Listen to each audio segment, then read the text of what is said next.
Selamat pagi, jemaat yang dikasihi di dalam Yesus Kristus. Kami mengucapkan selamat datang dan selamat beribadah di GKI Kafling Polri.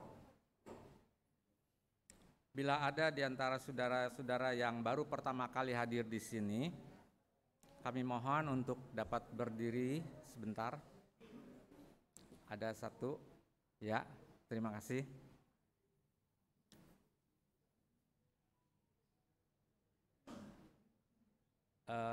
Terima kasih untuk yang mau beribadah di sini, terutama yang pertama kali.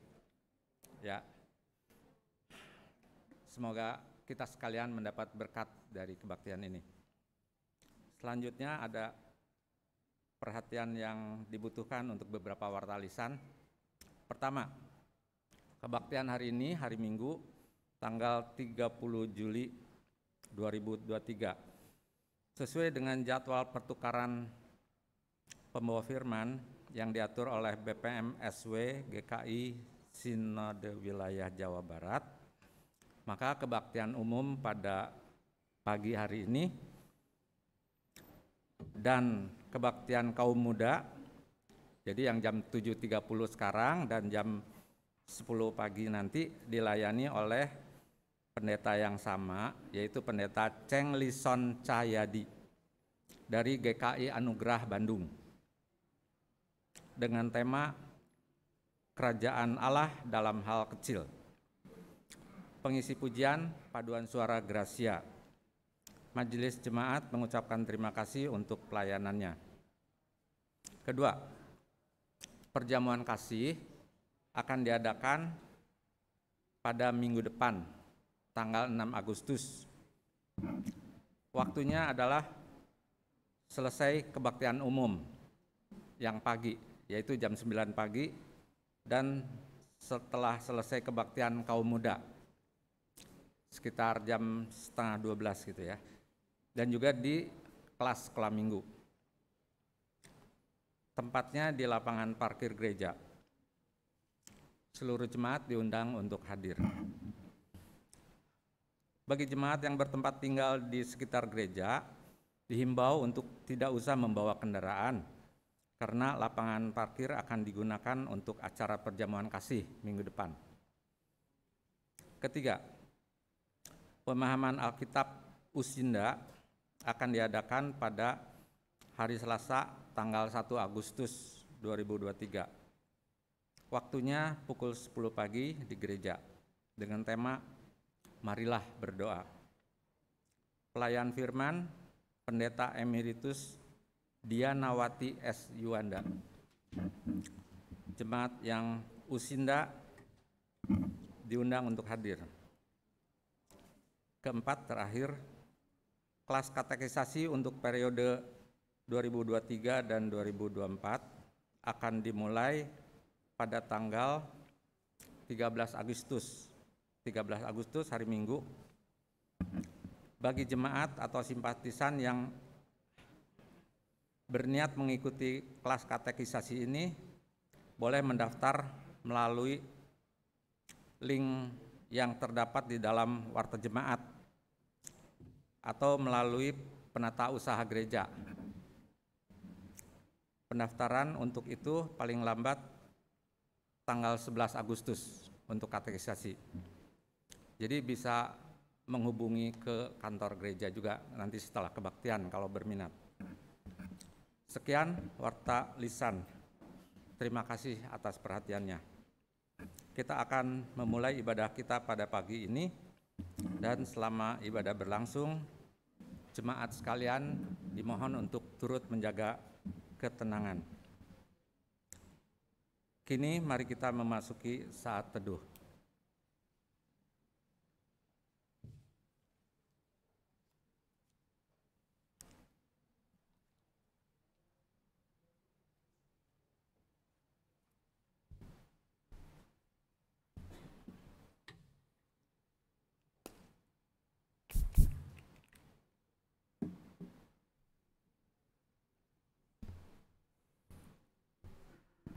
Shalom Bapak Ibu sekalian, selamat pagi.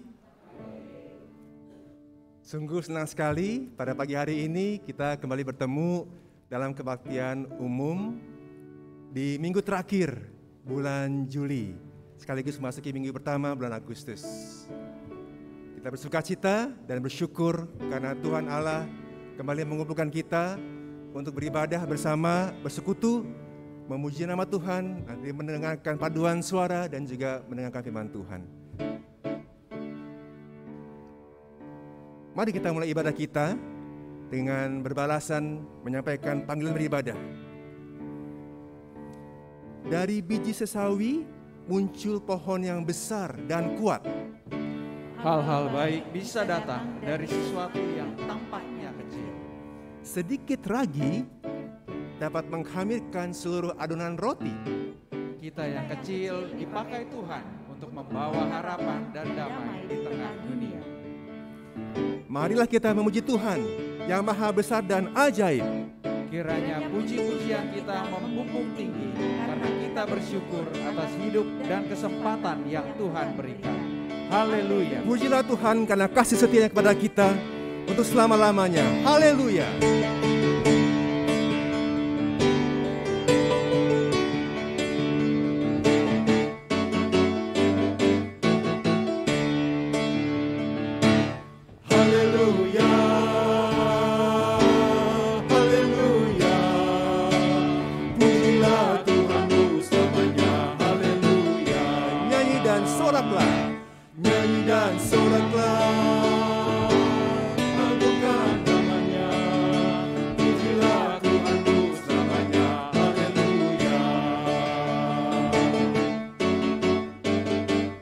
Haleluya dengan penuh sukacita.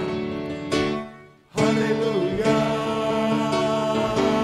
haleluya, pujilah Tuhanmu selamanya. Haleluya, nyanyi dan soraklah, agungkan namanya. Pujilah Tuhanmu selamanya. Haleluya.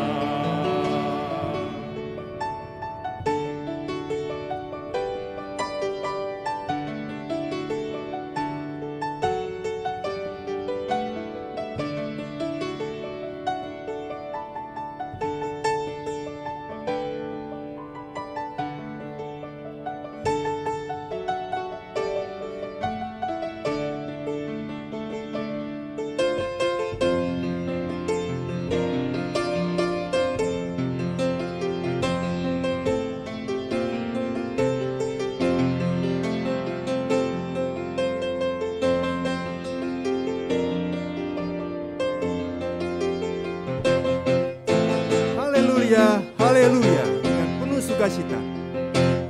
Haleluya,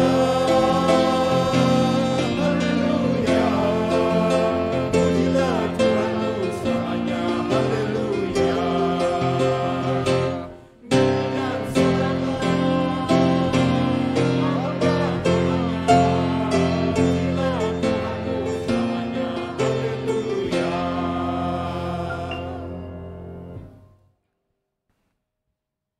Pertolongan kita adalah dalam nama Tuhan yang menjadikan langit dan bumi, yang kasih setianya kekal sampai selama-lamanya.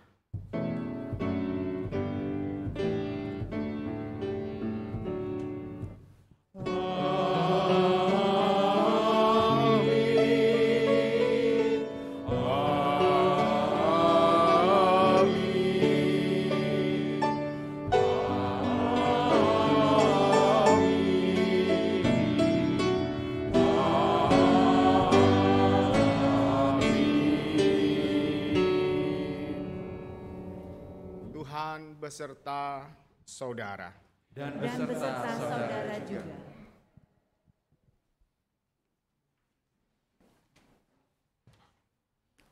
Umat yang dikasihi Tuhan, kita tahu bahwa Yesus datang dan berkarya di dunia untuk menyatakan kerajaan Allah. Kerajaan yang ia maksud bukanlah kerajaan yang dipenuhi dengan kemewahan dan kekuasaan. Kerajaan Allah dihadirkan Yesus dengan menegakkan kehendak Allah atas manusia. Kerajaan Allah itu Yesus hadirkan dengan memperlihatkan keberpihakan kepada mereka yang kecil, lemah, dan tak diperhatikan. Sungguh kerajaan Allah di bumi tak kalah, karena Yesus bangkit dan dilantik menjadi kepalanya.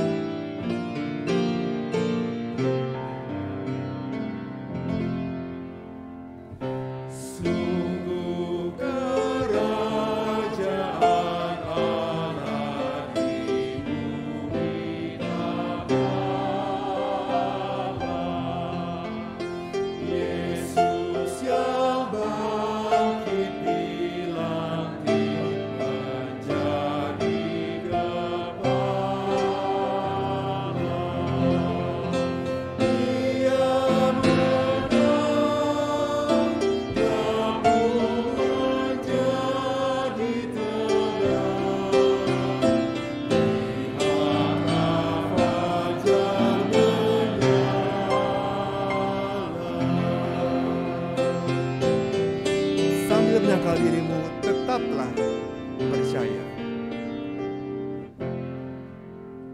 Sambil menyangkal dirimu, tetaplah percaya.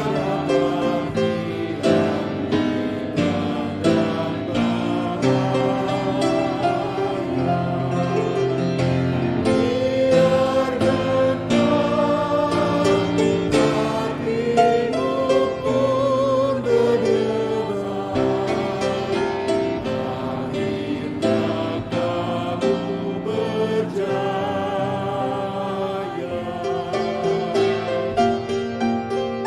Yesus memulihkan orang terluka. Akhirnya Yesus memulihkan orang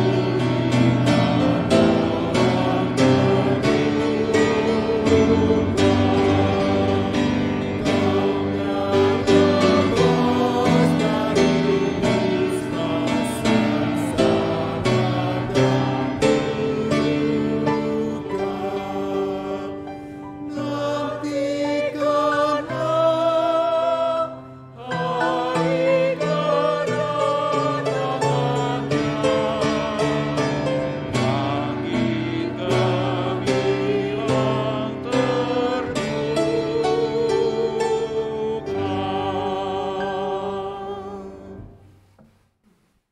Umat Tuhan, pagi hari ini kita diajak untuk melihat kembali kehidupan kita sebagai warga kerajaan Allah. Sudahkah identitas itu kita tampilkan dalam kehidupan kita? Apakah pikiran, perkataan, dan tutur kata kita memperkenalkan Yesus dan kerajaan Allah yang Ia hadirkan? Atau sikap kita justru memperlihatkan kekerasan dan ketidakadilan bagi sesama serta melukai mereka? Mari kita berdoa secara pribadi.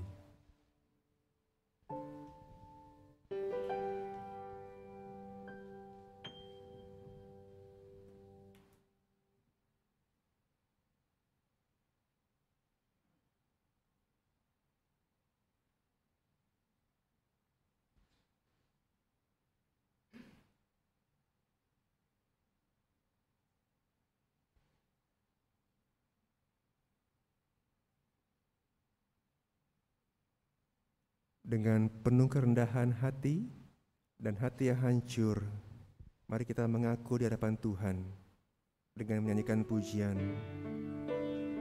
Tuhanku,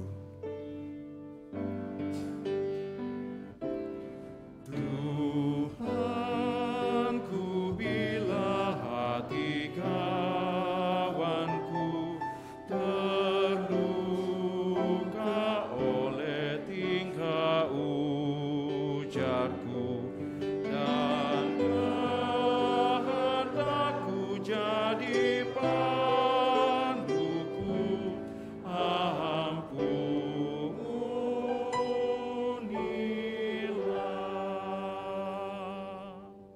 Tuhan yang Maha Kasih, benih kasih telah Engkau tabur dalam hati dan pikiran kami.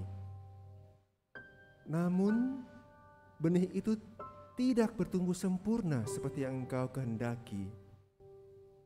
Kami mengaku terkadang kami masih berbuat yang jahat di mata-Mu dan sesama kami. Kami tidak sadar bahwa kejahatan kecil yang kami lakukan mampu melukai dan menyakiti hati sesama kami, yang di rumah, di gereja, di sekolah, di tempat kerja, dan dimanapun mereka berada. Ampuni kami dan tolong kami ya Tuhan, supaya kami bisa hidup sesuai dan seturut kehendak-Mu.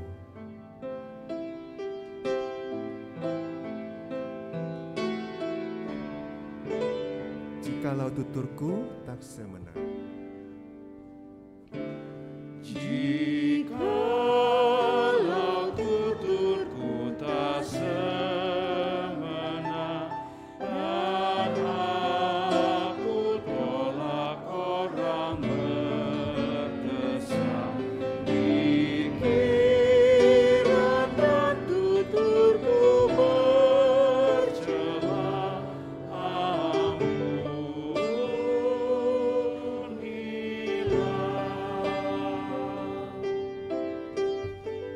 Tuhan yang Maha Kasih, dalam doa kami mengaku perkataan kami jauh dari mewartakan kerajaan-Mu.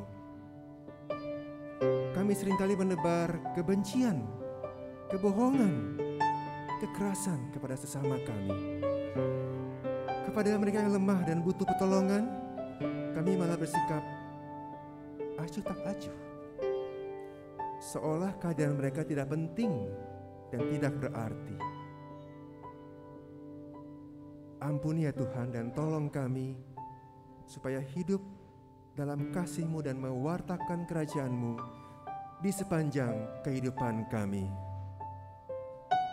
Dan hari ini aku bersembah. dan hari ini aku bersembah serta padamu Bapa berserah, berikan aku kasih-Mu mesra. Amin. Amin. Jemaat diundang berdiri.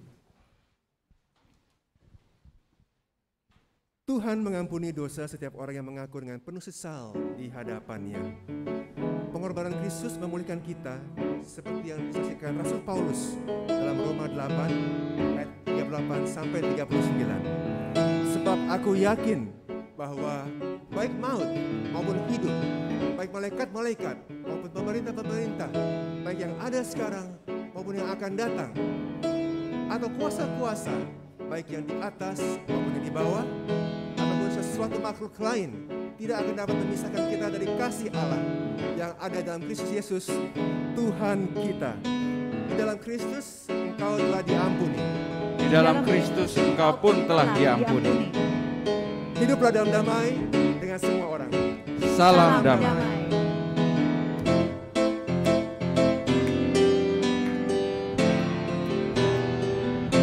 Bersukacitalah selalu, tunjukkan wajah gembiramu. Lihat teman di kanan kiri dan di sekitarmu, berikan salam damai karena kasih karunia serta pengampunannya diberi. Hiduplah dalam damai seorang dengan yang lain, itu kehendak Tuhan bagimu. Hiduplah dalam damai seorang dengan yang lain, itu kehendak Tuhan bagimu. Kita yakin dan percaya bahwa Tuhan sudah memberikan kita anugerah sehingga kita bisa terus memancarkan citra Allah dalam hidup kita. Ya Tuhan, isilah hidupku dengan anugerah.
Mari kita berdoa.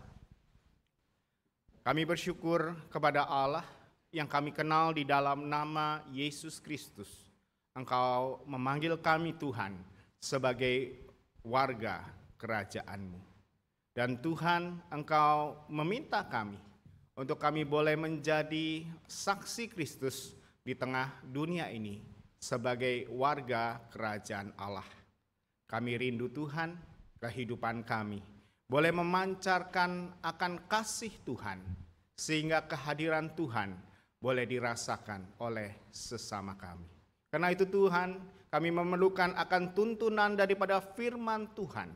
Karena firman-Mu lah yang menolong kami untuk boleh hidup seturut kehendak Tuhan. Agar kehendak Tuhan jadi di dalam dunia ini, di mana Engkau menempatkan kami. Kiranya pemberitaan firman Tuhan pada pagi hari ini Tuhan, sungguh mengubahkan kehidupan kami, sehingga hari lepas hari kami makin diubahkan serupa dengan Engkau. Dalam Kristus Yesus kami bersyukur dan kami berdoa. Amin.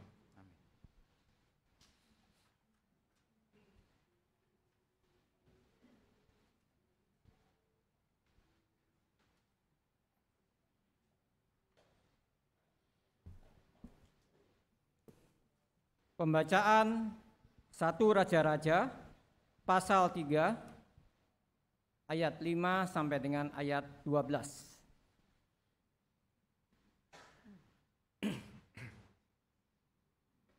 1 Raja-Raja pasal 3 ayat 5.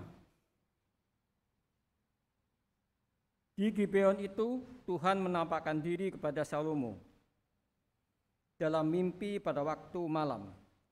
Berfirmanlah Allah, mintalah apa yang hendak kuberikan kepadamu. Lalu Salomo berkata, Engkaulah yang telah menunjukkan kasih setiamu yang besar kepada hambamu Daud, ayahku, sebab ia hidup di hadapanmu dengan setia, benar, dan jujur terhadap engkau. Dan engkau telah menjamin kepadanya kasih setia yang besar itu dengan memberikan kepadanya seorang anak yang duduk di tahtanya seperti pada hari ini. Maka sekarang ya Tuhan, Allahku, Engkaulah yang mengangkat hambamu ini menjadi raja menggantikan Daud ayahku. Sekalipun aku masih sangat muda dan belum berpengalaman. Demikianlah hamba-Mu ini berada di tengah-tengah umat-Mu yang Kau pilih, suatu umat yang besar, yang tidak terhitung dan tidak terkira banyaknya.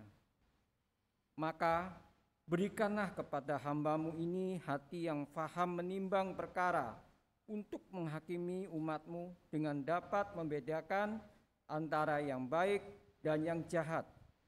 Sebab siapakah yang sanggup menghakimi umat-Mu yang sangat besar ini? Lalu adalah baik di mata Tuhan bahwa Salomo meminta hal yang demikian. Jadi berfirmanlah Allah kepadanya, oleh karena engkau telah meminta hal yang demikian dan tidak meminta umur panjang atau kekayaan atau nyawa musuhmu, melainkan pengertian untuk memutuskan hukum, maka sesungguhnya aku melakukan sesuai dengan permintaanmu itu. Sesungguhnya aku memberikan kepadamu hati yang penuh hikmat dan pengertian, sehingga sebelum engkau tidak ada seorang pun seperti engkau, dan sesudah engkau tak akan bangkit seorang pun seperti engkau. Demikianlah sabda Tuhan. Syukur kepada Allah.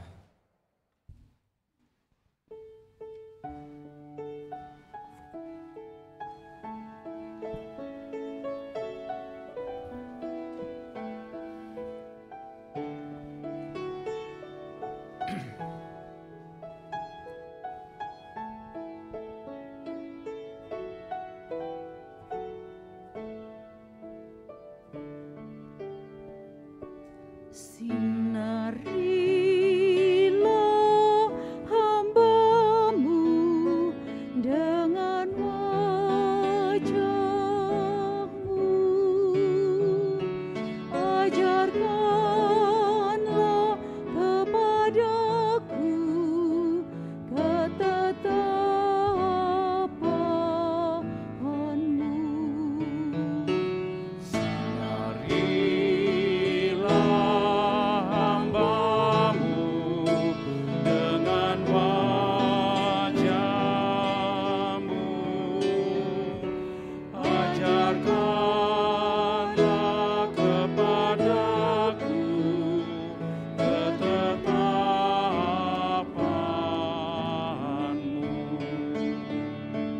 Peringatan-peringatanmu ajaib, itu sebabnya jiwaku memegangnya.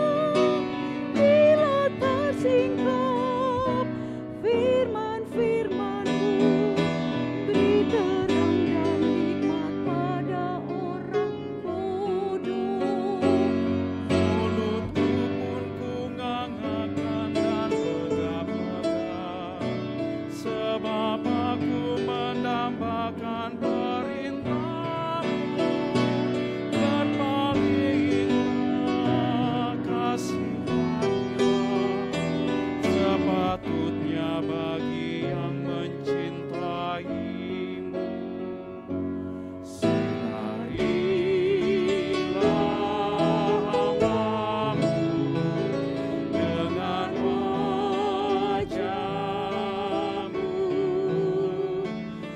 ajarkanlah kepadaku ketetapan-Mu.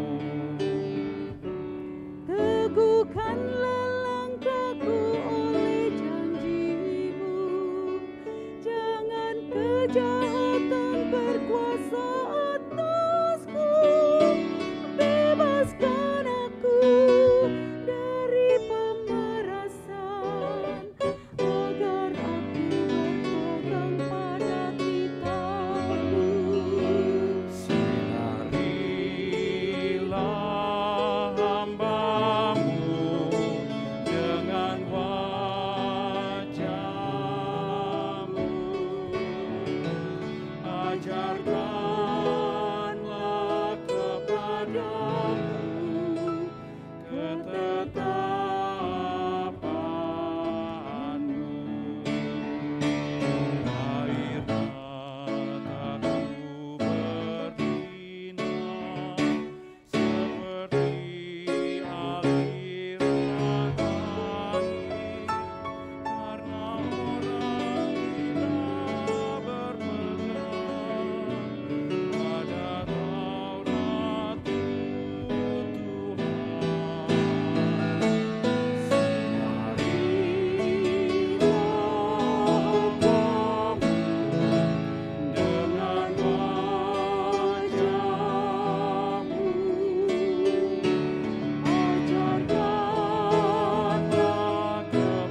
Bacaan kedua diambil dari Roma 8 ayat 26 sampai 39. Roma 8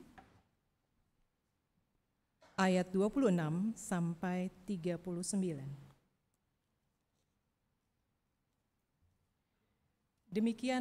Demikian juga Roh membantu kita dalam kelemahan kita, sebab kita tidak tahu bagaimana sebenarnya harus berdoa. Tetapi Roh sendiri berdoa untuk kita kepada Allah dengan keluhan-keluhan yang tidak terucapkan.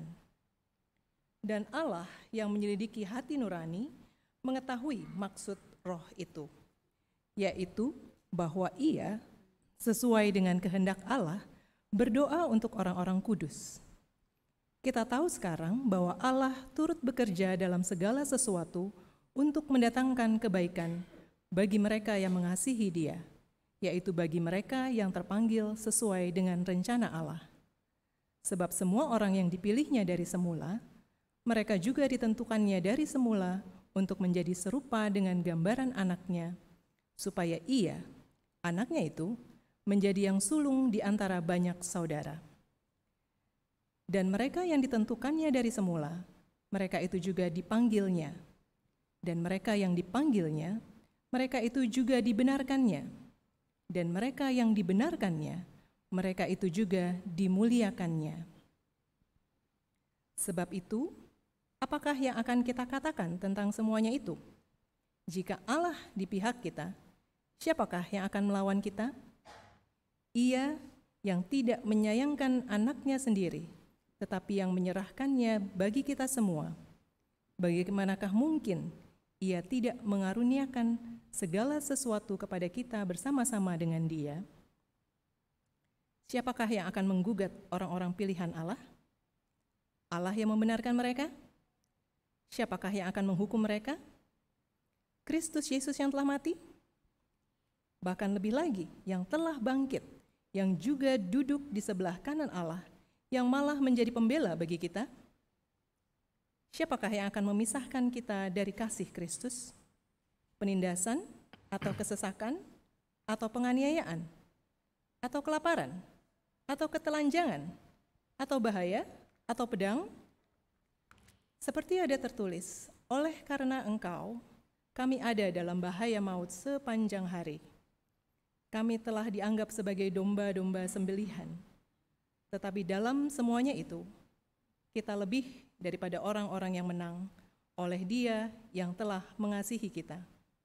Sebab aku yakin bahwa baik maut maupun hidup, baik malaikat-malaikat maupun pemerintah-pemerintah, baik yang ada sekarang maupun yang akan datang, atau kuasa-kuasa, baik yang ada di atas maupun yang di bawah, ataupun sesuatu makhluk lain, tidak akan dapat memisahkan kita dari kasih Allah yang ada dalam Kristus Yesus, Tuhan kita. Demikianlah sabda Tuhan. Syukur kepada Allah.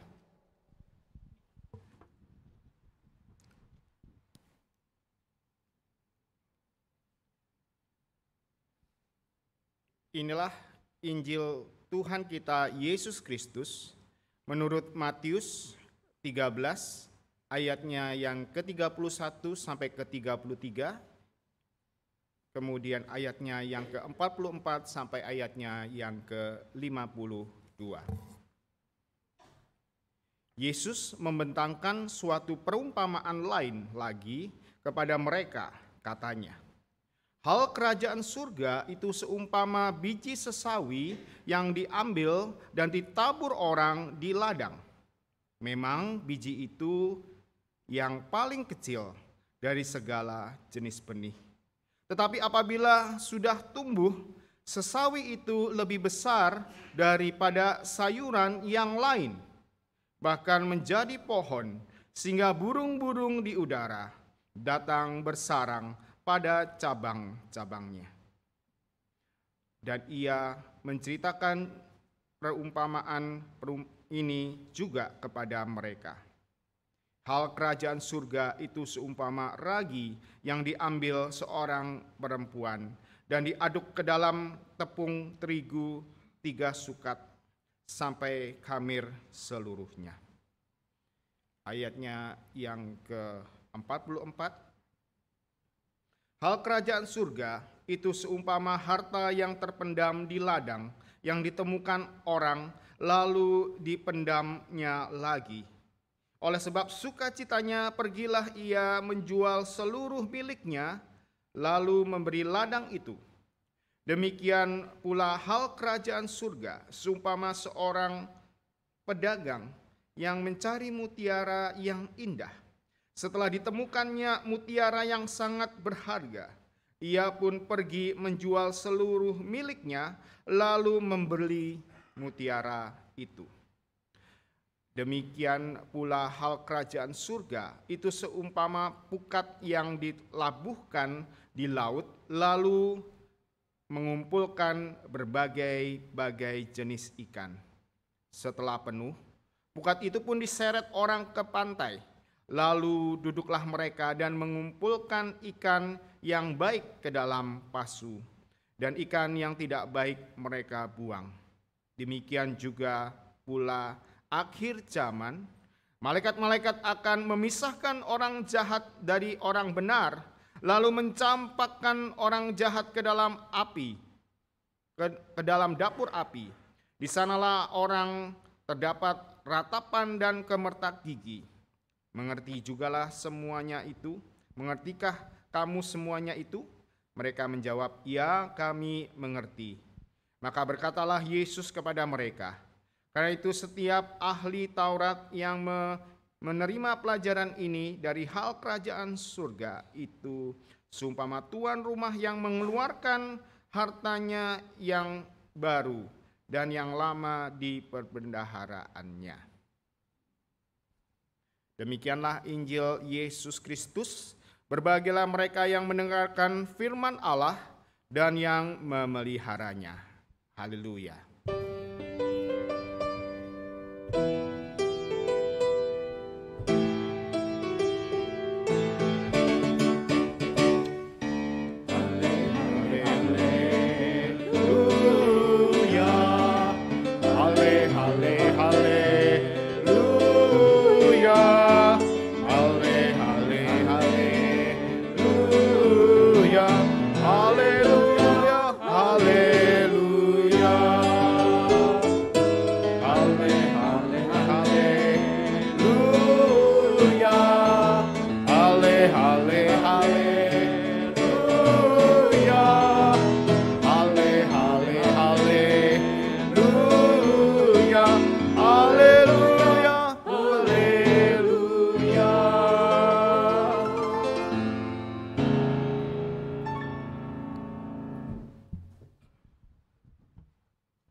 Shalom, Bapak Ibu yang dikasihi Yesus Kristus.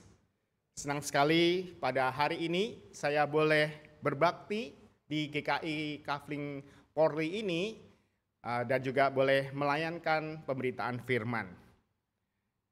Izinkan saya menyampaikan salam dari Majelis dan Jemaat GKI Anugerah Bandung. Bapak Ibu kalau main-main ke Bandung silakan mampir di GKI Anugerah atau menghubungi saya karena gereja kami dan pastori saya dekat dengan daerah kuliner Cibadak atau Sudirman Street ya. Yang suka ke Bandung tahu tuh ya.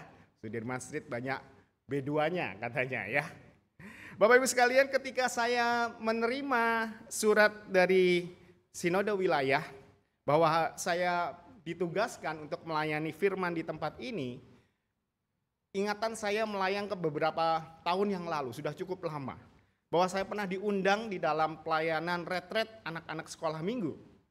Dan rupanya hari ini saya bertemu dengan Pak Joni ya dan Pak Mulyadi. Rupanya Pak Mulyadi dulu menjemput saya ke Sukabumi. Maklum saya bukan orang Jawa Barat, maunya ketemu di Puncak, ketemuannya di Sukabumi. Jauh banget ya Pak ya waktu itu. Ya, tetapi saya bersukacita ya. Saya boleh bersama dengan Bapak Ibu, dulu nggak tahu gerejanya modelnya gimana, hari ini saya boleh melihat bagaimana gereja daripada GKI Kafling Polri ini, bahkan saya semalam tidur di gereja ini. Ya. Bapak Ibu sekalian, di dalam liburan sekolah kemarin, ya, saya bersama dengan keluarga mengadakan perjalanan ke Jawa Tengah dan kami sempat mampir di kota Solo. Ya, saya ditemani seorang rekan, ya, seorang hamba Tuhan, calon pendeta yang sedang studi di UKDW. Ya. Nah, teman saya ini suka sejarah, jadi kami diajak ke tempat-tempat bersejarah. Dan satu tempat yang kami hampiri atau kami kunjungi waktu itu di kota Solo, itu adalah ini Bapak Ibu, ini bisa nyala nggak ya? Maaf. Oh oke, sudah ya. Ini ya, Pura Mangkunegaran.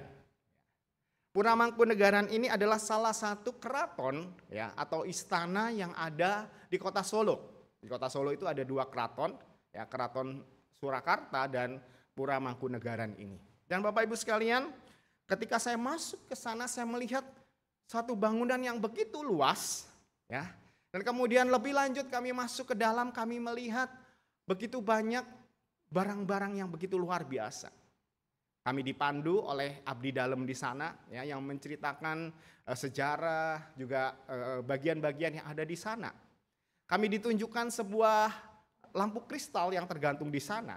Dan dikatakan ini adalah lampu yang pertama, lampu listrik Bapak Ibu. Ada bola-bola lampunya gitu ya. Lampu listrik yang pertama di Indonesia. Katanya ada orang yang beli lampu-lampu ini tapi nggak bisa bayar. Ya, waktu itu Pakubuwono ke-10 kalau nggak salah, dia beli semua. Ya, dia pasang di sana. Iseng-iseng saya tanya, Pak, bola lampunya ini apa yang tahun abad ke-19 waktu pertama kali dibeli? Oh enggak Pak, itu mah merek Philips yang sekarang, katanya begitu ya. Saya pikir sudah lama itu ya bola lampunya. Dan kemudian saya diajak lebih masuk ke dalam, saya melihat ada patung yang dari tembaga begitu ya, yang mengkilap, rupanya dari Tiongkok Bapak Ibu sekalian. Di belakangnya itu sepasang patung, di belakangnya ada lagi dari Italia. Wow, luar biasa. Kemudian foto-foto daripada raja-raja yang atau Pakubuwono yang pernah memerintah di sana ya, walaupun sekarang lagi tidak memerintah lagi secara politis. Masuk ke dalam ada peninggalan keramik-keramik dari Tiongkok. Ya. Dan saya terkesima dengan sebuah hiasan gading yang ukurannya kurang lebih 1 meter dan diukir dengan luar biasa. Di situ saya melihat bagaimana sebuah istana itu penuh dengan kemewahan, penuh dengan barang-barang berharga. Bapak Ibu sekalian, bukankah seringkali kerajaan itu diidentikan dengan kekayaan, ya, kemewahan, dan bahkan juga kekuasaan. Namun demikian Bapak Ibu sekalian, ketika kita memperhatikan bacaan kita pada hari ini, Tuhan Yesus berbicara tentang kerajaan sorga. Bapak Ibu sekalian, di dalam Injil sinopsis, ya, yaitu Matius, Markus, Lukas, memang ada Tuhan Yesus mengajarkan tentang kerajaan surga dan kerajaan Allah.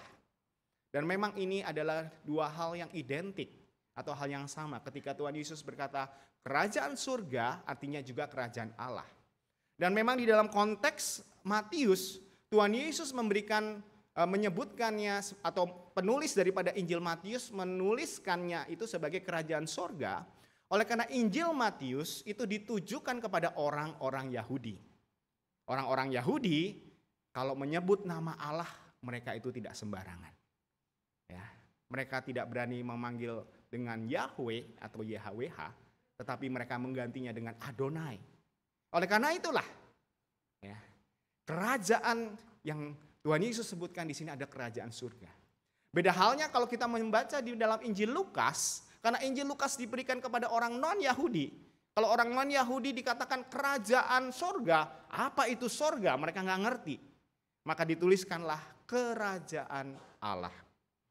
Namun Bapak Ibu sekalian, tidak terlepas daripada penyebutan apakah kerajaan surga ataupun kerajaan Allah, tetapi yang Tuhan Yesus maksudkan adalah sama. Sebuah kerajaan yang berbeda dengan pandangan orang ya pada waktu itu. Pandangan kita tentang kerajaan, mungkin kita berpikir tentang sebuah wilayah kekuasaan, ya, sebuah daerah yang penuh dengan kekuasaan dan kemewahan. Bahkan murid-murid pun berpikir demikian, Bapak Ibu. Ketika Tuhan Yesus hendak naik ke surga di dalam Kisah Para Rasul ayat 1 ayat 6, di situ murid-murid berkata kepada Tuhan Yesus, bertanya kepada Tuhan Yesus, Tuhan, maukah engkau pada masa ini memulihkan kerajaan Israel? Mereka berpikir bahwa kerajaan yang Tuhan Yesus bawa itu adalah kerajaan yang secara fisik, yang bisa dilihat, yang memiliki seorang raja yang duduk di atas tahta dengan mahkotanya.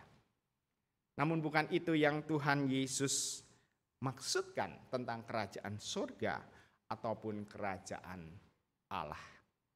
Seorang penulis bernama Dallas Willard dalam bukunya Divine Conspiracy mencoba menjelaskan apa itu kerajaan Allah.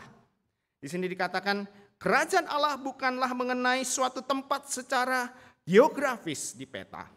Kerajaan Allah bisa hadir di setiap tempat di mana pengaruh kehadiran, kehidupan, pemikiran, perkataan dan kasih Kristus membawa warna dalam kehidupan seseorang atau sekelompok orang.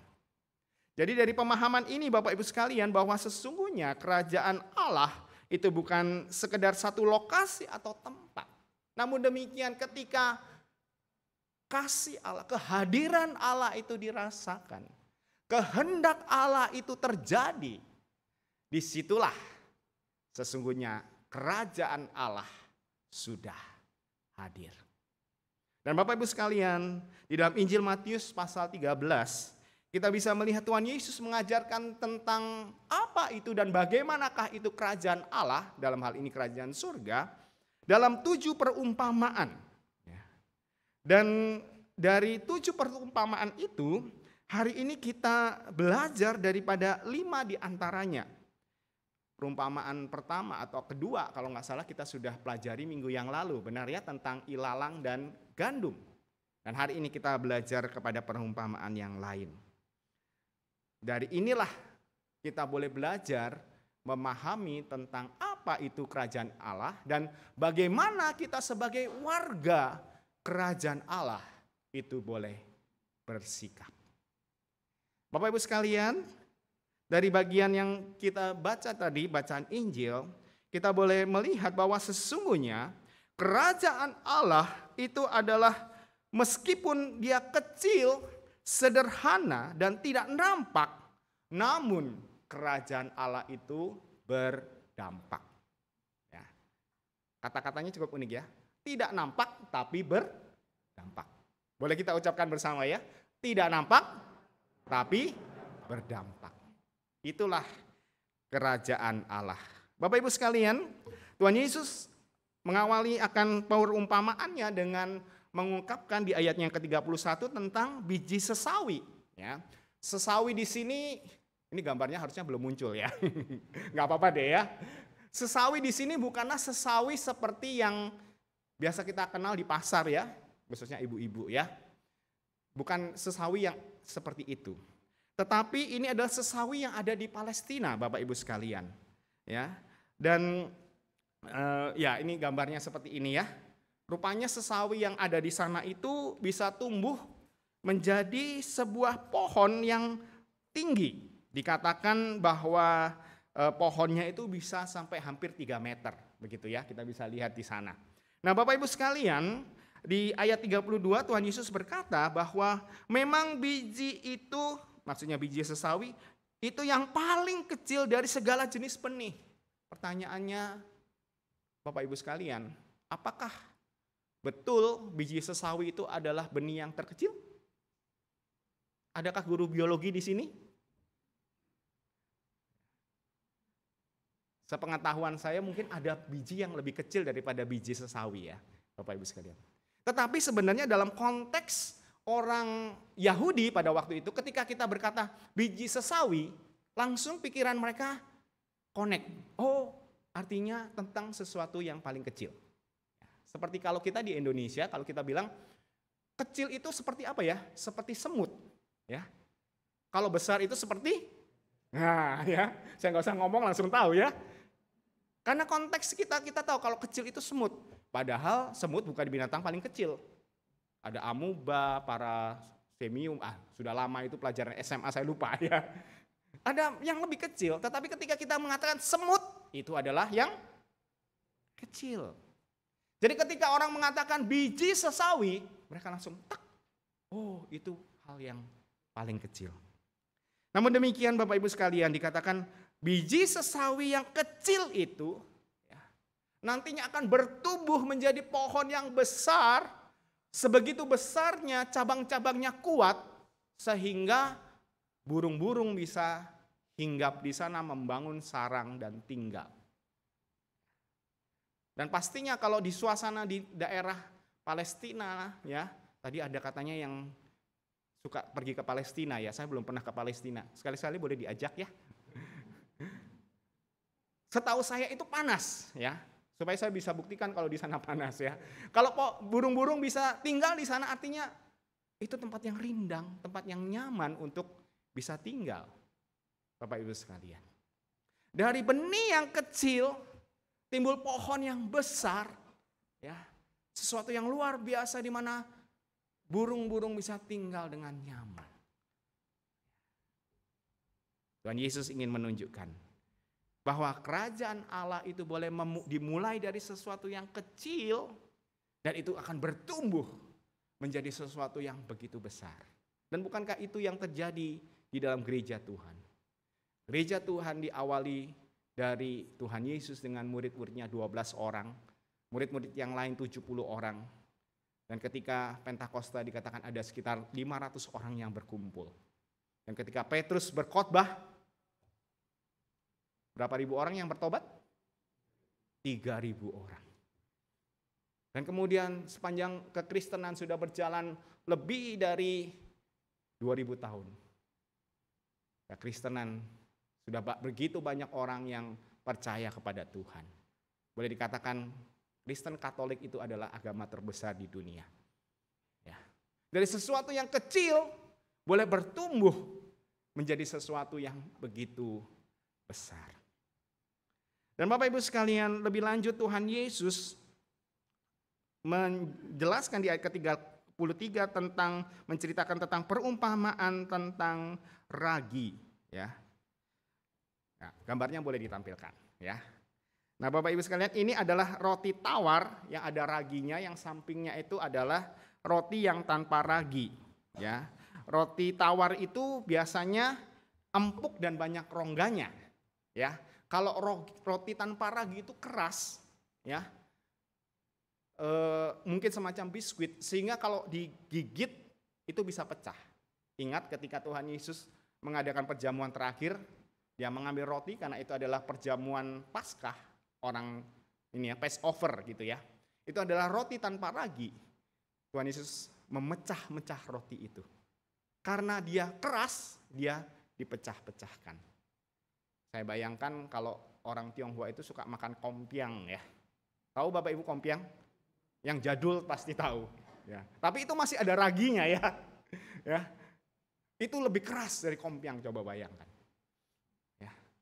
Dan Bapak Ibu sekalian, saya sedikit banyak tahu bagaimana proses membuat roti. Ya. Karena dua perempuan yang paling berpengaruh di kehidupan saya itu suka bikin roti. Ya. Mama saya dan istri saya. Walaupun mereka nggak pernah berjumpa karena mama saya meninggal sebelum saya menikah, tetapi mereka berdua punya hobi yang sama, bikin roti. Dan saya kadang mengamati mereka. Ya. Setelah tepung itu diaduk, diuleni ya katanya ya istilahnya ya, diaduk, diuleni, pokoknya pelintir-pelintir begitu ya. Ya. Setelah adonan itu ada, kemudian akan ditambah sedikit sekali ya ragi. Ya, saya lupa istilahnya apa begitu ya. Pokoknya ada istilahnya dikasih sedikit Bapak Ibu sekalian. Nggak boleh banyak-banyak. Dan setelah ragi itu dimasukkan, dicampur lagi, diaduk, kemudian ditaruh di sebuah wadah, kemudian ditutup dengan kain. Betul ya ibu-ibu yang suka bikin roti? Begitu kan? Terus didiamkan beberapa waktu. Setelah beberapa waktu kemudian apa yang terjadi? Rotinya ngembang. Kalau raginya nggak bekerja, apa yang terjadi? Rotinya bantet. Roti beragi yang keras. Mengapa Tuhan Yesus menjelaskan perumpamaan ini? Tuhan Yesus ingin menunjukkan bahwa ragi yang sedikit sekali, ya, itu bisa mempengaruhi tepung yang cukup banyak. Di sini dikatakan 3 sukat. Sedikit sekali tetapi bisa mempengaruhi seluruh roti itu, sehingga roti itu menjadi berongga, ya, ketika kita makan empuk, ya, dan kita bisa nikmati roti itu. Tadi pagi saya diberi sarapan roti dan enak sekali Bapak Ibu sekalian, ya. Sesuatu yang kecil, sedikit, bahkan mungkin tidak nampak, ya. Sesungguhnya ragi itu kan semacam jamur, memfragmentasi, ya, yang difragmentasi sehingga menghasilkan rongga, ya. Tidak nampak, tetapi ragi itu berdampak kepada roti itu. Sesungguhnya harusnya kita adalah menjadi demikian. Sebagai warga kerajaan Allah, sekalipun kita melakukan hal yang sederhana, hal yang mungkin tidak nampak bagi banyak orang, tetapi yang dilakukan itu sangat berdampak. Bapak Ibu sekalian, izinkan saya memperkenalkan perempuan berikut ini, ya. Ini bukan mama saya, ya. Ini namanya Susan Wesley. Dia hidup di sekitar abad ke-18. Saya nggak tahu apakah Bapak Ibu langsung ngeh dengan nama Wesley, ya. Tetapi Susan Wesley ini menikah dengan Samuel Wesley, seorang pendeta yang sederhana, boleh dikatakan cukup miskin, ya. Zaman itu mungkin nggak seperti pendeta-pendeta sekarang yang bisa punya jet pribadi, ya. Miskin gitu, ya. Dan ketahuilah dari pernikahan mereka, ya, Samuel Wesley ini pendeta di Inggris, ya. Mereka punya 19 anak. Wow. Orang tua kita mungkin rata-rata cuma 7 sampai 10, ya, paling banyak, ya. Papa saya itu 9 bersaudara, ya. Orang jadul, ya. Mama saya kalau nggak salah 7 bersaudara, ya. Hampir meninggal semua, tinggal satu adik dari masing-masing papa dan mama saya, begitu, ya. Nah, ini 19. Saya nggak bayangkan betapa repotnya, ya. Saya punya 2 anak laki-laki itu sudah sakit kepala, Bapak Ibu. Ya. Saya seringkali dibilang, Pak, nambah 1 Pak, supaya ada yang perempuan. Wah, enggak. Ya. Boro-boro kalau dapat perempuan, kan nggak bisa gambling, ya. Kalau dapat laki-laki lagi, aduh cilaka. Ngurus anak laki 3, aduh, gendongnya mau di mana lagi, gitu, ya. Ini 19. Dan pada zaman itu nggak ada pembantu, ya, apalagi pendeta, ya. Tetapi Susan Wesley ini mengambil bagiannya menjadi seorang ibu rumah tangga, ya, yang mendampingi suaminya di dalam melayani, yang mengasuh anaknya dari masa kecil mereka, ya. Dan Bapak Ibu sekalian ketahuilah, ya, 2 dari anak Susan Wesley ini menjadi tokoh gereja yang terkenal. Ada yang tahu siapa? John dan Charles Wesley. Mereka ini adalah pendiri gereja Metodis dan Wesleyan. Dari seorang ibu yang sederhana, ya, kerjanya ngasuh anak. Kadang saking repotnya ngasuh, kata dia, ya, saat teduhnya itu di bawah apron. Apron itu celemek, ya, maaf, celemek. Dia tutup celemeknya sebentar, dia berdoa pada Tuhan. Tuhan, tolonglah saya ngurusin 19 anak.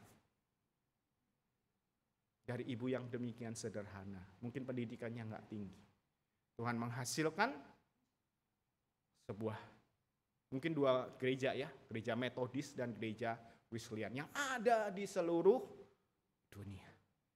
Sesuatu yang kecil, yang nggak berdampak, nggak ada orang yang lihat. Siapa yang lihat dia ngurus anak-anaknya di dapur di rumahnya. Tetapi ibu ini dengan begitu setia melakukannya. Dan Tuhan memberkati apa yang dia lakukan. Dan dari anaknya itu dihasilkan orang-orang ya, yang mengasihi Tuhan. Menghasilkan gereja yang luar biasa yang berpengaruh di dunia ini.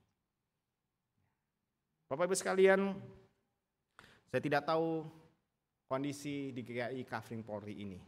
Ya, saya tahu Kafling Polri ini termasuk jemaat lama ya, karena ini ada di pusat kota. Bukan pusat kota banget lah ya, pokoknya di daerah sekitar sini, Jakarta Barat sini ya.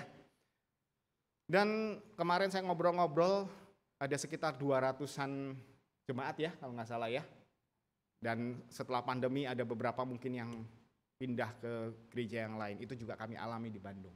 Ya, pergumulan kita sama Bapak Ibu sekalian. Ya. Dan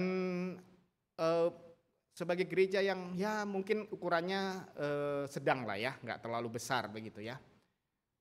Bagaimana gereja ini boleh menjadi berkat ya bagi masyarakat di sekitarnya.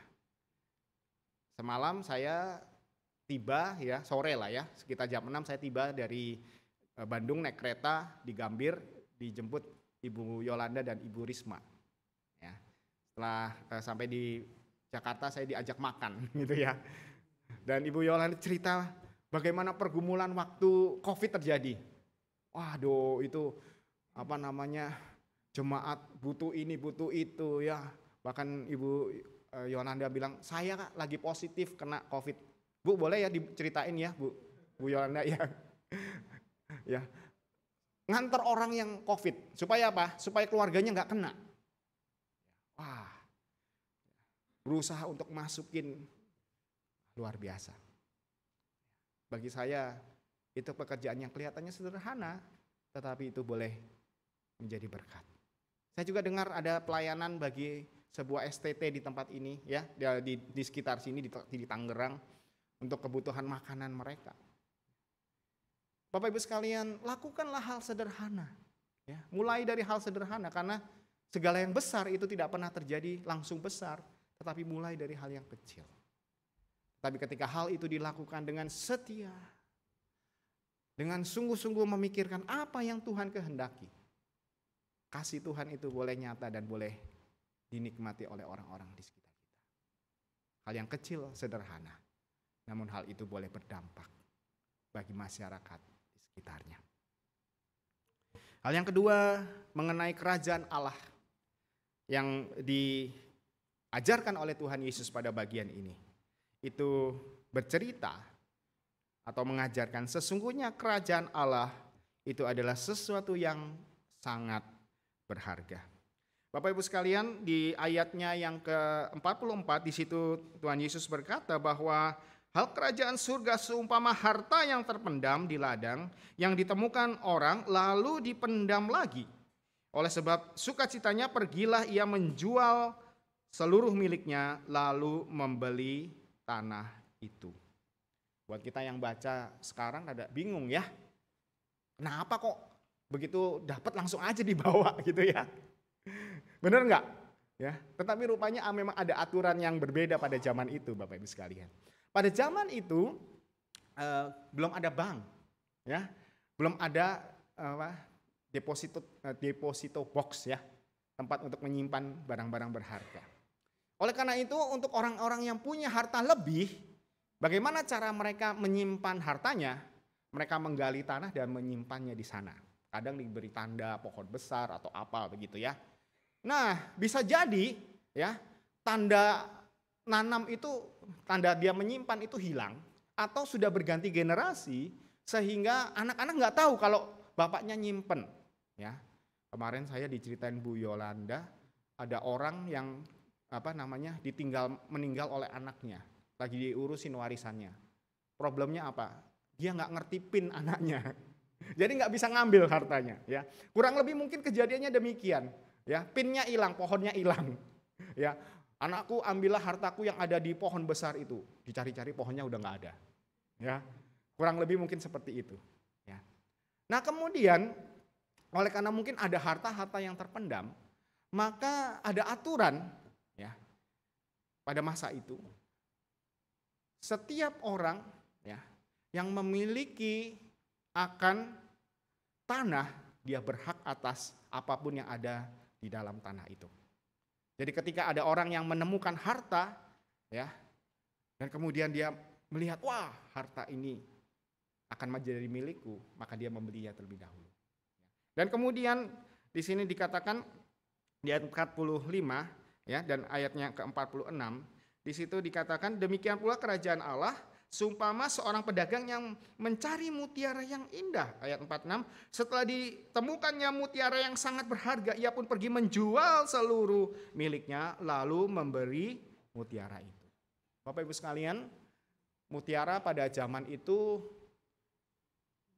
sulit untuk mendapatkannya. Ya. Kalau zaman sekarang mungkin banyak penangkaran mutiara ya. Orang melihara tanda kutip gitu ya.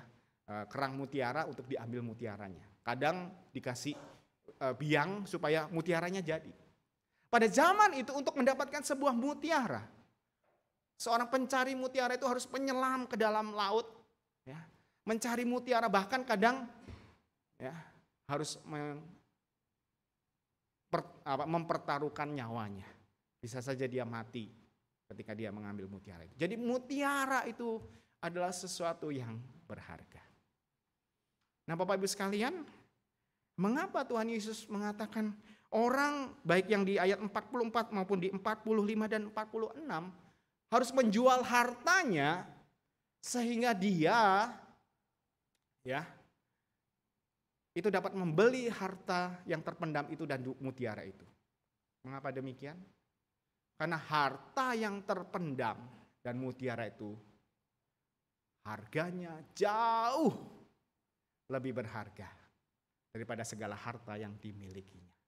Bapak Ibu kalau ketemu harta yang nggak seberapa, mau gitu jual hartanya terus kita ini? Nggak mau kan ya? Nggak mau. Ada beberapa pada zaman ini ada beberapa orang yang kerjaannya itu mencari harta karun. Mereka investasi, keluarkan uang supaya mereka menemukan harta karun. Mengapa demikian? Karena mereka tahu harta karun yang mereka temukan itu akan lebih berharga daripada investasi yang mereka keluarkan. Jadi seperti itulah dalam kisah ini.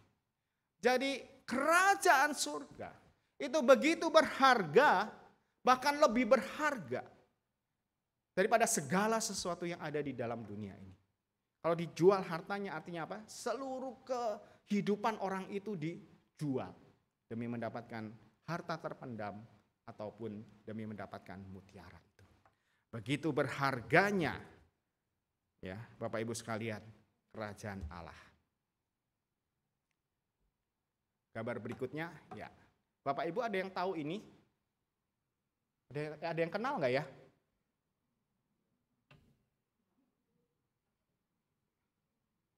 Kelihatannya saya salah gambar kelihatannya. Ini gambar berikutnya. Ini ada Coldplay. Yang muda-muda mungkin yang tahu ya. Kalau zamannya Bapak Ibu itu mungkin The Beatles, Elvis Presley, ya. Betul ya? Nah, kemudian mungkin ada yang U2, Bee Gees ya. Jadi saya ketahuan umur saya juga ya. Bapak Ibu, ini ada Coldplay, sebuah grup band yang terkenal belakangan ini ya. Dan dia akan tampil di Indonesia nanti bulan November. Ya, yang sedikit lebih muda ya, mungkin seumuran saya sedikit banyak tahu lah ya. Ya, akan tampil bulan November nanti. Ya. Tetapi yang luar biasa, ya, tiketnya itu sudah terjual dari sekarang dan hampir habis, Bapak Ibu sekalian. Bahkan orang itu ya pakai berbagai gadget karena jualnya online ya. Itu wah rebutan. Ya, istilahnya sekarang itu tiket war, ya, perang tiket. Siapa cepat dia dapat duluan. Ya. Waduh, luar biasa. Demi untuk nonton. Ya. Dan tiketnya Bapak Ibu sekalian yang paling murah itu 800.000. Yang paling mahal berapa? 11 juta. Ya. Seharga motor ya, nggak sampai ya, setengah motor mungkin ya. Saya nggak pernah beli motor jadi nggak tahu harganya. Ya, tapi 11 juta ya. Itu buat masukin anak ke TK bisa itu ya. Ya. Orang mau loh beli untuk itu. Ya, hanya untuk nonton berapa jam. Nggak itu saja Bapak Ibu. Kalau nggak kebagian tiket di Indonesia, pergi kemana? Ke Singapura. Tahu tampilnya kapan? Januari 2024. Saya lihat agenda saya, agenda khotbah saya belum sampai Desember Bapak Ibu.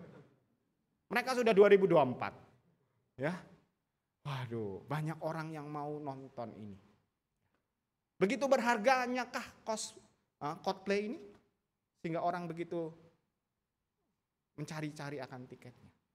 Bukankah seharusnya kerajaan surga itu lebih berharga daripada sekedar tiket ini? Benar bukan? Tapi Bapak Ibu sekalian, realitanya tidak demikian. Ya. Oleh karena itulah Tuhan Yesus menyebutkan perumpamaan di ayatnya yang ke-47 sampai ayatnya ke-52 tentang perumpamaan pukat.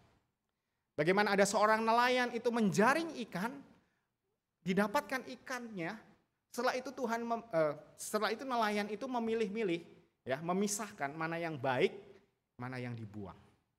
Sebenarnya kisah ini paralel dengan perumpamaan kambing dan domba, ilalang dan gandum. Seperti yang kita pelajari minggu yang lalu. Bahwa sesungguhnya banyak orang yang tahu tentang kerajaan Allah, tahu begitu berharganya kerajaan Allah, tapi bagi mereka kerajaan Allah bukanlah hal yang paling berharga. Maka mereka pun menjual akan kerajaan Allah. Mereka menjual iman mereka. Dan bukankah itu yang kita saksikan pada zaman ini? Benar bukan Bapak Ibu sekalian? Demi harta, demi jabatan, demi pasangan hidup, orang rela meninggalkan iman mereka. Iman kerajaan Allah yang begitu berharga ditinggalkan hanya untuk hal yang sementara yang ada di dunia ini. Bukankah kita miris belakangan ini kita melihat bagaimana pejabat yang korupsi itu kita ketahui adalah orang Kristen. Ya, kalau nggak salah nggak banyak kan pejabat yang Kristen ya. Dia salah satunya loh. Ya. Dan katanya bahkan hasil korupsinya itu dipersembahkan ke gereja sebagian. Katanya ya, saya nggak tahu ya, belum diperiksa. Kita melihat bagaimana terjadi penganiayaan, ya. Pelakunya adalah orang Kristen, anaknya orang Kristen, bapaknya orang Kristen, kita tahu itu ya. Dan yang dianiaya nama Kristen, tapi orang Kristen bukan? Bukan, mantan. Lebih mendapat pengaruh mungkin, demi harta mungkin, saya nggak tahu ya, nggak menghakimi. Tetapi ya meninggalkan imannya. Bapak Ibu sekalian, sesungguhnya kerajaan surga adalah hal yang berharga. Sungguhkah kita ada menghargai akan kerajaan Allah? Hari ini firman Tuhan mengingatkan kepada kita, kerajaannya itu penting bagi kehidupan kita. Pergumulan apapun yang terjadi dengan kehidupan kita, bergumul dengan kehidupan sehari-hari. Saya tahu krisis ekonomi melanda seluruh dunia ya, walaupun Indonesia baik-baik saja mungkin secara nasional, tetapi secara pribadi kita mungkin bergumul dengannya. Atau mungkin dalam jabatan kita, posisi kita. Saya ngintip-ngintip kebaktian minggu yang lalu ya, yang mimpin ibu ya Bu ya, pemimpin liturginya ya. Katanya ibu pernah di penyiaran ya. Kemarin katanya ada satu kumpulan dan ibu sendiri yang orang percaya ya. Kadang kita menghadapi hal yang demikian. Dapatkah kita menunjukkan bahwa diri kita adalah warga kerajaan Allah? Karena kerajaan Allah itu hal yang begitu berharga. Dan sekalipun kita melakukan hal yang kecil, hal itu bisa berdampak bagi sesama kita. Di akhir pemberitaan firman Tuhan hari ini, izinkan saya menceritakan kisah ketika saya masih seorang pemuda, saya mendapatkan tugas sebagai si dekorasi ketika Natal tiba. Ketika itu saya dan seorang teman yang lain diminta untuk berbelanja tentang keperluan untuk dekorasi. Sampai di sebuah toko, ya si penjual bertanya, ini kalian beli barang buat apa? Oh, kami mau dekorasi Natal, karena ini kan sudah bulan Desember. Oh, oke. Dilayani dengan baik. Dan kemudian setelah kita membeli, nah, kami akan kembali ke tempat parkir. Teman saya ngelihat, kembaliannya kok lebih. Ya, kembaliannya kok lebih. Ketika teman saya melihat kembaliannya lebih, dia datang kepada penjual itu. Dia bilang, maaf, kembaliannya lebih, ini saya kembalikan. Kaget yang punya penjual. Tumben ada orang kembalian kok dikembalikan. Tapi saya tergelitik dengan jawaban atau komentar daripada penjual itu. Oh, pantas orang Kristen. Ya. Kan tadi kita udah cerita ya, mau dekorasi buat gereja. Jadi dia tahu. Ya. Coba bayangkan kalau si penjual itu tahu, aduh, tadi kembaliannya salah. Ya. Betapa memalukan tindakan kami. Ya. Yang tidak mencerminkan sebagai orang percaya. Tindakan teman saya itu sederhana, ya, hanya mengembalikan ya, daripada kembalian itu. Tetapi dampaknya, orang itu boleh melihat bagaimana Kristus itu hadir. Teman saya tidak menjual akan imannya, akan identitasnya sebagai orang percaya hanya karena beberapa rupiah, hanya beberapa koin. Dengan mengembalikan itu justru sesungguhnya dia menunjukkan bahwa imannya itu sangat berharga. Keberadaannya sebagai bagian daripada kerajaan Allah itu lebih berharga daripada sekian rupiah yang dia miliki. Bapak Ibu sekalian, hari ini kita diingatkan kembali. Kita adalah warga kerajaan Allah. Sudahkah kita berdampak? Adakah kita menghargai kerajaan Allah yang diberikan di dalam kehidupan kita? Sehingga ketika nanti Tuhan datang kembali, Tuhan berkata, marilah engkau hambaku yang baik setia. Nikmatilah persekutuan bersama dengan Tuhanmu di dalam kerajaan yang kekal. Amin.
Mari kita bangkit berdiri bersama dengan umat Allah di masa lalu, masa kini, dan masa depan, dan dengan mengingat pengakuan pada baptisan kita, marilah kita mengucapkan pengakuan iman rasuli. Aku percaya kepada Allah, Bapa yang Maha Kuasa, Khalik langit dan bumi, dan kepada Yesus Kristus, Anak-Nya yang tunggal Tuhan kita, yang dikandung dari Roh Kudus, lahir dari anak darah Maria, yang menderita sengsara di bawah pemerintahan Pontius Pilatus, disalibkan, mati dan dikuburkan, turun ke dalam kerajaan maut. Pada hari yang ketiga, bangkit pula dari antara orang mati, naik ke surga, duduk di sebelah kanan Allah, Bapa yang Maha Kuasa, dan dari sana Ia akan datang untuk menghakimi orang yang hidup dan yang mati. Aku percaya kepada Roh Kudus, gereja yang kudus dan am, persekutuan orang kudus, pengampunan dosa, kebangkitan orang mati, dan hidup yang kekal.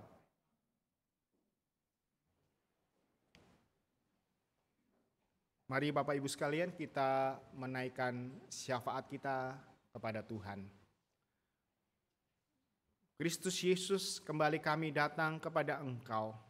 Terima kasih Tuhan, Engkau mengingatkan kami sebagai warga kerajaan Allah, dan Engkau mengajar kami bagaimana kami boleh hidup sebagai warga kerajaan-Mu.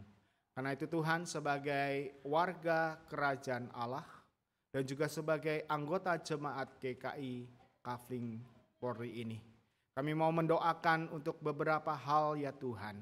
Kami menyerahkan untuk para pelayan-pelayan Tuhan di tempat ini, baik majelis, pendeta, dan penatua yang ada. Karena keberadaan mereka sebagai para pemimpin dan gembala jemaat boleh menjadi teladan, menjadi pelayan yang memberkati akan umat Tuhan. Kami juga berdoa ya Bapa, kiranya Tuhan memberkati anggota jemaat di tempat ini. Kehidupan mereka, relasi mereka dengan Engkau boleh tetap dibangun. Sekalipun mungkin kami baru melewati masa pandemi dengan begitu banyak pergumulan-pergumulan yang ada. Kiranya pergumulan itu semakin menguatkan kami untuk boleh beriman, berserah sepenuhnya kepada Allah. Engkau yang tahu pergumulan umat-Mu, bergumul di dalam pekerjaan, yang studi mereka juga bergumul di dalam kehidupan berkeluarga, kehidupan sehari-hari Tuhan. Engkau yang tahu dan Engkau yang akan menguatkan akan umat-Mu. Kiranya Tuhan, jemaat-Mu di tempat ini, sebagaimana firman yang kami pelajari hari ini, boleh melakukan hal-hal yang sederhana, dan hal-hal yang sederhana itu boleh berdampak, menjadi berkat buat masyarakat di sekitar gereja Tuhan. Dan Tuhan Yesus, kami juga mau mendoakan untuk bangsa dan negara kami. Secara khusus kami mengingat akan tahun depan, bulan Februari, kami akan melaksanakan pemilihan umum serentak. Baik memilih presiden, para wakil-wakil rakyat, juga para kepala daerah. Ya Tuhan, kami memohon Tuhan yang memimpin akan pemilu ini, supaya di tengah-tengah situasi kami memilih para pemimpin kami, ada kedamaian, ada ketenangan. Tuhan menghindarikan kami dari orang-orang jahat yang memakai suasana di tengah-tengah pemilu ini untuk mengambil kepentingan mereka, baik kepentingan pribadi atau golongan mereka masing-masing.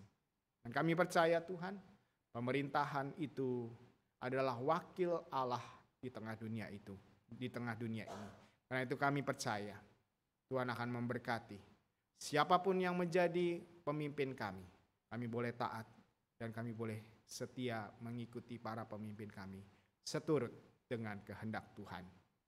Dan kami menyerahkan pemerintahan pada saat ini Tuhan untuk 1 tahun ke depan, untuk banyak hal yang masih harus dikerjakan. Kiranya di dalam pekerjaan-pekerjaan yang dilakukan oleh para pemimpin kami, masyarakat di sekitar kami boleh merasakan berkat. Ada kemakmuran yang kami boleh rasakan bersama. Banyak hal yang ingin kami doakan, ya Tuhan. Banyak hal yang ingin kami ungkapkan.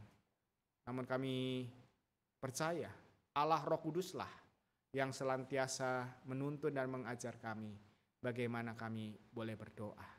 Dan kiranya setiap hari, setiap waktu, kami boleh belajar untuk terus berdoa, menaikkan segala permohonan dan permintaan kami. Dan kiranya Tuhan, segala seruan doa kami itu seturut dengan kehendak Tuhan. Dan terus ajarkan kami bagaimana kami berdoa, seperti Kristus mengajar kami berdoa.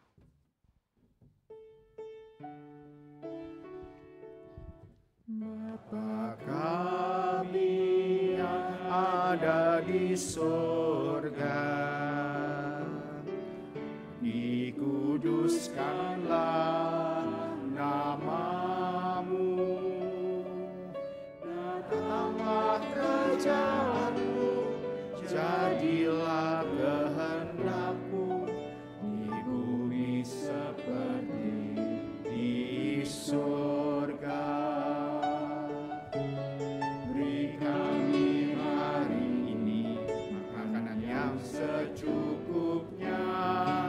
Ampuni salah kami seperti kami ampuni yang bersalah pada kami. Jangan bawa kami dalam pencobaan, melainkan lepaskan kami dari yang jahat. Engkau-lah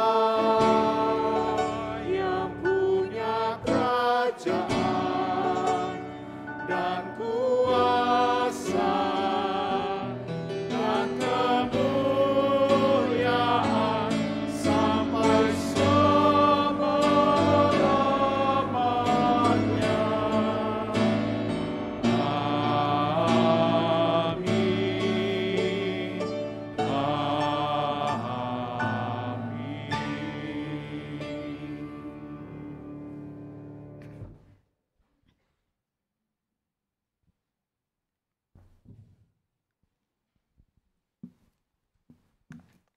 Mari kita bersyukur karena boleh mendapatkan bagian dalam kerajaan sorga, sehingga boleh merasakan segala kebaikan dan pemeliharaan Tuhan dalam kehidupan kita dengan membawa persembahan pada saat ini.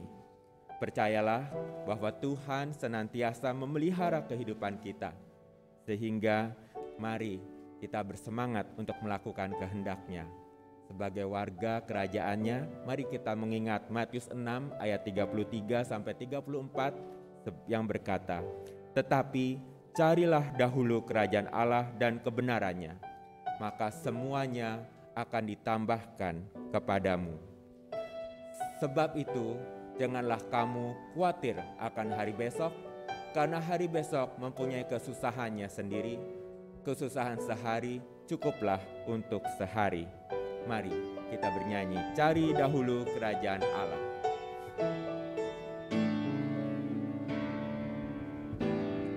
Cari dahulu kerajaan Allah dan serta kebenarannya, maka semua ditambah padamu.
Carilah dulu kerajaan Allah beserta kebenarannya, maka semua ditambah padamu.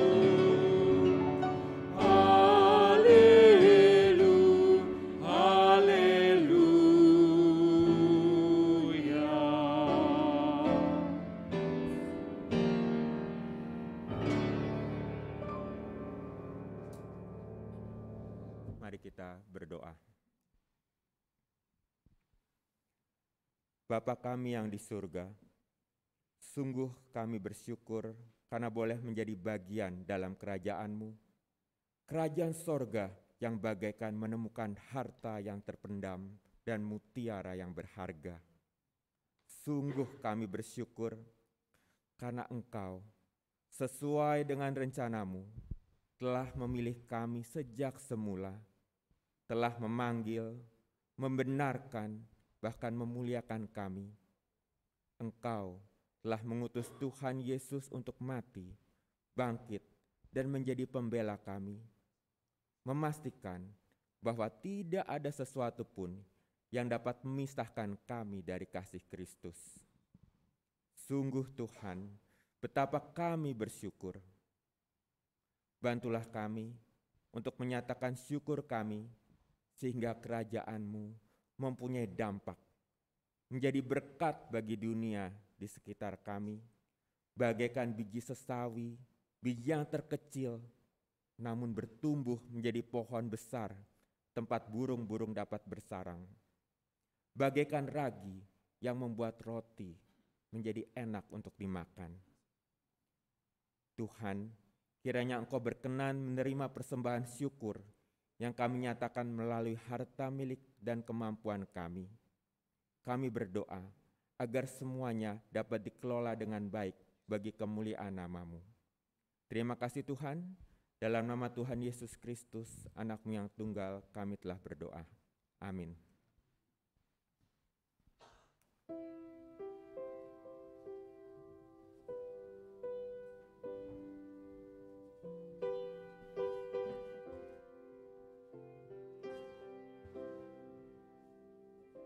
Umat yang dikasihi Tuhan, ibadah minggu ini akan usai, tetapi ibadah sehari-hari terus kita lanjutkan. Mari kita wartakan kerajaan Allah dengan setia dalam kehidupan kita sehari-hari. Ingatlah, sekecil apapun tindakan kasih kita kepada orang lain, ia akan bertumbuh dan berbuah dengan baik. Ingat biji sesawi, ingat ragi roti, ingat 5 roti dan 2 ikan, dan kita tidak perlu menunggu hal yang besar. Mulailah dari hal yang kecil dan sederhana, dan apakah sungguh ingin kita lakukan.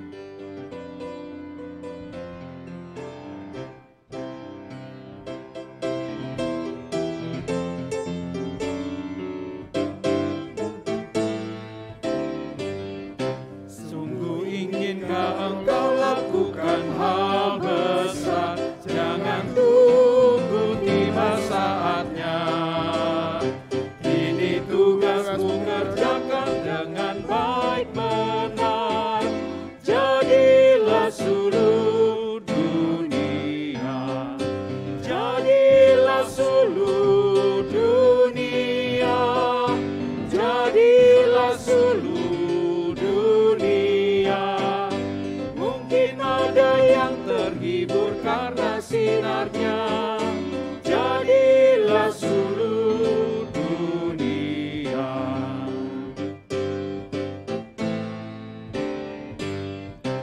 Kau pun dapat menganyakan awan yang gelap bagi hati susah dan resah. Kan dirasakannya penghiburan yang sedang. Jadilah suluh dunia, jadilah suluh dunia, jadilah Jadilah suluh dunia. Mungkin ada yang terhibur karena sinarnya. Jadilah suluh dunia.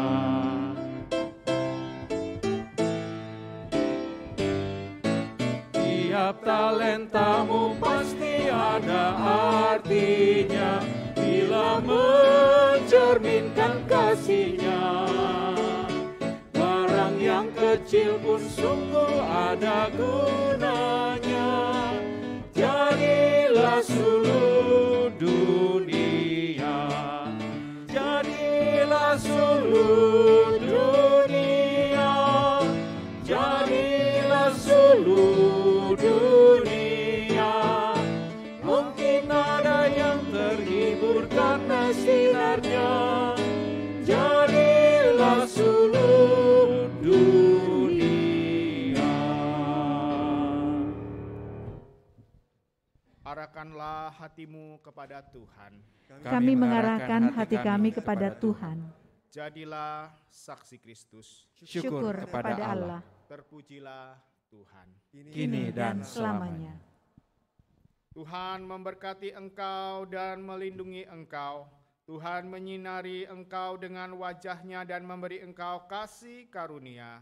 Tuhan menghadapkan wajah-Nya kepadamu dan memberi engkau damai sejahtera.